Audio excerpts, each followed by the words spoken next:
তো guys, good morning. আজকে আমি ভেন্ডি ভাজা কড়াই বসিয়ে গুড মর্নিং জানাচ্ছি সবাইকে। বাট টাইম ভীষণ শর্ট। সকালে উঠে মেয়ের কাছে গেছিলাম, মেয়ের বিস্কিট শেষ হয়ে গেছে দিতে। সেখানে শুনলাম ওষুধ নেই, আগের থেকে বলে নেই। সেই ওষুধ কেনার জন্য এখন ব্যস্ত হয়ে পড়েছি। এদিকে কাজ কমপ্লিট করতে হবে, সেদিকে দাদার শরীর খারাপ, দাদাকে রান্না করে দিতে হবে। এই সব চলছে না দিয়ে। আর তো দেখুন, কাজের বাড়িতে ভাত করছি, ভেন্ডি ভাজা, এদিকে লাউ আলুর তরকারি হয়ে গেছে, এদিকে মাছের ডিমে বড়া করব। তো কেমনভাবে করব সেটা আমি আপনাদের সামনে তুলে ধরবো। মাছের ডিমটা ভালো করে ধুয়ে নিয়েছি, ধুয়ে নুন হলুদ লঙ্কার গুঁড়ো আর আদা রসুনের পেস্ট দিয়েছি। এই যে পেস্টটা দেখছেন, এই যে পেস্টটা এটা দিয়েছি, দিয়ে ভালো করে মেখে নিয়েছি। এবার কীভাবে করে বানাবো সেটা আমি শেয়ার করব। দেখুন, সর্ষে তেল আমি দিয়ে দিয়েছি, ডিপ তেলে ফ্রাই করব। তেলটা গরম হতে দিই। এদিকে দেখুন একটাই পেঁয়াজ আছে, পেঁয়াজ আর নেই। এবার আমাকে তো চালাতে হবে। এখানে দেখুন সামান্য একটুখানি পেঁয়াজ কুচি কালকে বেঁচেছিলো, ওটার সাথে একটু আমি গ্রেট করে নেব। আর একটুকু ধনে পাতা নিয়ে নিচ্ছি, পেঁয়াজটা ঘষে নিয়েছি। এদিকে তেল ডিপ হয়ে গেছে, এক হাতে ফোন ধরেই হাতে বড়াগুলোকে ছাড়ছি। গ্যাসটাকে কম করে দিলাম। ফার্স্টে একটু ফুটফাট করে ফাটবে, সেটা জানা কথা।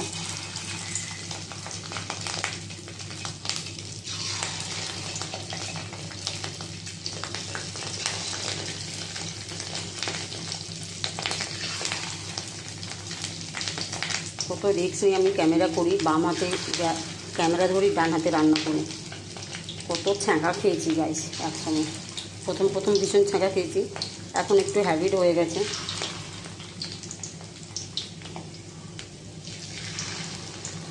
এভাবে করে পুরো সাজিয়ে ফেলে তারপর দেখাচ্ছি। দেখুন বড়াটা কত সুন্দর বানাচ্ছি, উফ দারুণ হয়েছে কিন্তু। এদিকে দাদা এসে বললো চা খাবে, তো দাদার জন্য করি, বৌদির জন্য করি। আর আমি তো কতদিন ধরে খাচ্ছিলাম না, এবার দাদা বৌদি খুবই রিকোয়েস্ট করেছে, তারপরে আমি এখন কালকের থেকে আবার খাওয়া ধরেছি। তো আমিও একটু চা খাবো। এই যে দেখুন বড়াটা ঠিকঠাক হয়ে যাচ্ছে, বড়াটা হোক, তারপর গ্রেভি কেমন করে বানাবো সেটা আমি তো স্মার্ট পয়েন্ট, তো আমি সেটা দেখাবো যে কীভাবে করে গ্রেভিটা বানাবো। মাস্ট এইটাই। দেখুন বড়াগুলো পুরো কমপ্লিট হয়ে গেছে ভাজা। বৌদিকে টেস্ট করতে দিয়েছিলাম, বৌদি বলছে দারুণ হয়েছে, কী করে বানিয়েছো। তো যাই হোক, আমি এখানে ফোড়ন দিয়ে দিলাম জিরে, শুকনো লঙ্কা আর গোটা গরম মশলা, লবঙ্গ নেই, বাকি দারচিনি আর এলাচ আছে। ফোড়নটা ঠিকঠাক হয়ে গেছে, সামান্য একটু চিনি ফোড়ন দিলাম। এবার এই সামান্য কুচানো পেঁয়াজটাও দিয়ে দিলাম।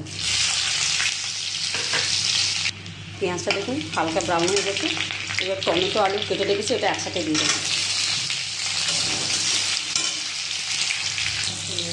তো গাছ দেখুন আলুটা টমেটোটা ভালো করে ভাজা হয়ে গেছে। এরপর আমি নুনটা পুরোপুরি অ্যাড করলাম, একদম ঝোল সমেত নুনটা অ্যাড করলাম। এখানে দেখুন আদা রসুনের পেস্ট আমি আমার হিসাব মতন দিয়ে দেবো। হ্যাঁ,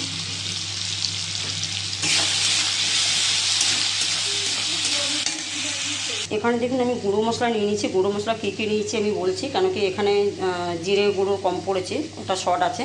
তো হলুদ গুঁড়ো, ধনে পাউডার, লঙ্কার গুঁড়ো, আর এটা হচ্ছে লঙ্কা আর গোটা জিরে, শুকনো লঙ্কা আর গোটা গরম মশলা ভেজে কাঠখোলায় আমি ভাজা মশলা বানাই, সেই ভাজা মশলাটা দিচ্ছি। ভীষণ টেস্টি হয় গাইস, এটা অ্যাড করলাম।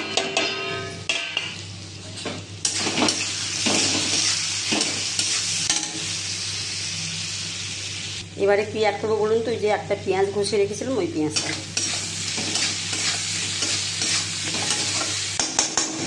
এবার কম আঁচ একদম করে দেবো, করে 5 মিনিট করে ঢাকা দিয়ে কষিয়ে করবো। দারুণ খেতে হয় গাইস এই ডিমের বড়ার ঝোলটা। সো গাইস 5 মিনিট হয়ে গেছে। এদিকে রুটি বানাচ্ছি, রুটি বেলছি, এদিকে রান্না করছি। ও দারুণ কষানো হয়ে গেছে। এবার আমি জল দিয়ে দেবো ডাইরেক্ট। 5 মিনিট করে বলেছিলাম, বাট তার আগেই কষানো হয়ে গেছে সুন্দরভাবে, তো আর আমি বেশি কষাবো না। এবার ফুটুক, ঢাকা দিয়ে দিই। এদিকে রুটিটা সেঁকে নিই, দেখে নিন আমি কেমনভাবে রুটি সেঁকি। সবাই বলে যে কী করে এত রুটি ভালো ফোলে। দেখুন তো কেমন করে রুটিটা ফোলে আমার। ও ফেটে গেল, আচ্ছা চলো কী আর করবো, ফেটেই গেল। ওই যে পাবলিককে দেখাবো বলেছি তো, তাই ফেটে গেল।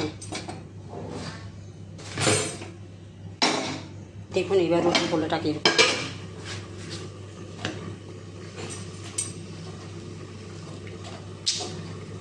যখনই দেখাতে যাচ্ছি তখনই ফুলছে না, কিছু ব্যাপার হয়ে গেছে।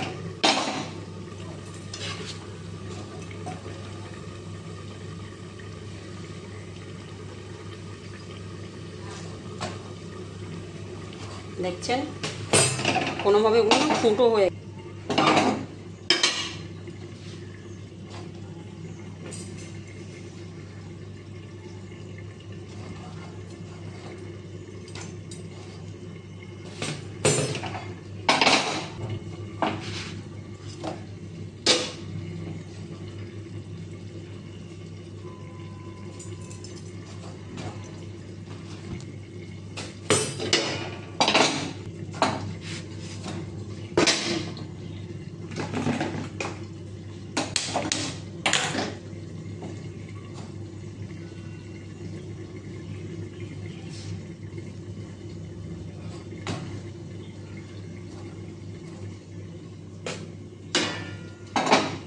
সো গাইস 10 মিনিট হয়ে গেছে।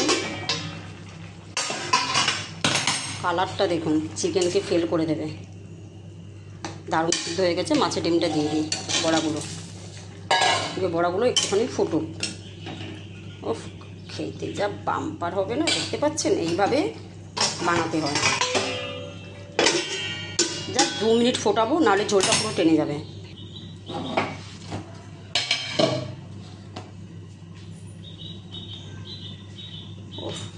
রুটিগুলো শুধু দেখুন, বাম্পার রুটি হচ্ছে, বাম্পার। এখন 2 মিনিট হয়ে গেছে, আমি বন্ধ করে দিয়েছি। এইবার রুটিটা দেখুন, শুধু রুটি একাই ফুলে ফেটে গেছে, বুঝতে পারছেন? ও, এরকম গরম গরম রুটি আর কি চাই গায়ে। 12টা রুটি হলো, এটা লাস্ট রুটি।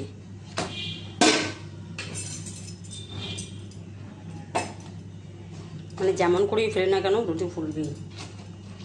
এটা কিন্তু 3 দিনে আটা মাখা রুটি হয়ে গেছে। তরকারিটা দেখাবো।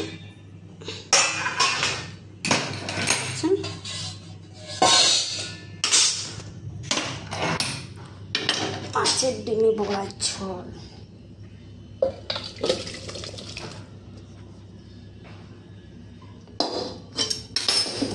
কেমন লাগছে গাইস? সত্যি কথা বলুন তো, দেখেই তো জিভে জল আসছে, তাই তো? তো চলুন, ভালো ভালো রেসিপি পেতে গেলে কী করতে হবে সেটা নিশ্চয়ই জানা আছে। আর সবথেকে মেন আপনাদের সাপোর্টটা আমার সবথেকে বেশি প্রয়োজন, কেন কি আপনারা সবাই জানেন আমি সিঙ্গেল মাদার। আর বিকজ আমার একটা মেয়ে আছে, অনেক কষ্টে মানুষ করছি। আই থিঙ্ক ওর প্রচণ্ড শরীর খারাপ যাচ্ছে। আজকে সকালে যখন দেখা করতে যাই তো শীতটা ধীরে ধীরে মিলে যাচ্ছে। ওষুধ কন্টিনিউ খেতে বলেছে 3 মাস। তো আমার একজন ফ্রেন্ড ফেসবুক গ্রুপে ও আমাকে বলেছে ওষুধগুলো কিনে দেবে। ও যেহেতু ডাক্তার পিজিতে, অ্যাপোলো ফার্মাসি থেকে বলেছে ওকে ওষুধ কিনে দেবে।